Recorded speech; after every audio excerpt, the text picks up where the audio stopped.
Hello friends, তোমরা সবাই কেমন আছো? তো আশা করছি ভালো আছো। তো আজকে এই ভিডিওটা দেখো, আমি এখান থেকে স্টার্ট করলাম। মুরগিকে খেতে দিচ্ছি। সকালবেলা বরমশাই ওপরের খোপের মুরগিগুলো ছেড়ে দিয়ে গেছে, আর আমাকে বলে গেল নিচের খোপের মুরগিগুলোদের খেতে দিতে।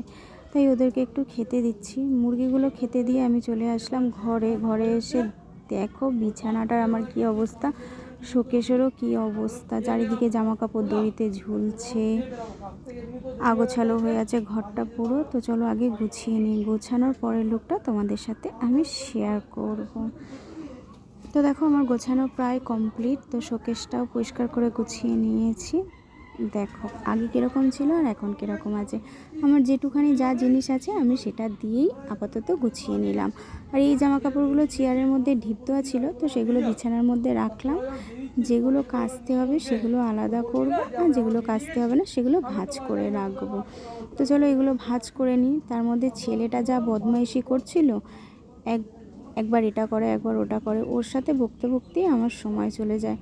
তারপরে কাজ করতে করতে দেখি না দিদিকে কে ডাকছে। তো আমি গেলাম, এসে আবার জামা কাপড়গুলো গুছালাম। গুছিয়ে তারপরে চলে আসলাম রান্নাঘরে পটল কাটতে। তো বড়মশাইয়ের দুপুরে নিমন্ত্রণ আছে, তো আমি সেই জন্য পটল ভাজা আর চিংড়ি মাছ ভাজা দিয়ে আমাদের ভাত খাওয়া হয়ে যাবে, আমি আর আমার ছেলে। তো দিদি মাছের ঝোল করেছে, ছেলেকে দিয়েছে, তো ওই দিয়ে ছেলেকে ভাত খাইয়ে দেবো।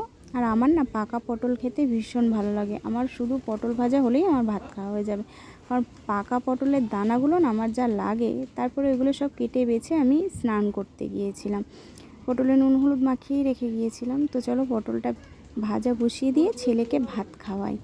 তো তোমাদের ভিডিওটা কেমন লাগলো আমাকে কিন্তু অবশ্যই জানিও। তো এখনকার মতো ভিডিওটা এইটুকুই। টাটা, তোমরা ভালো থেকো, সুস্থ থেকো, আর আমি যাই আমার ছেলেকে ভাত খাওয়াতে। টাটা।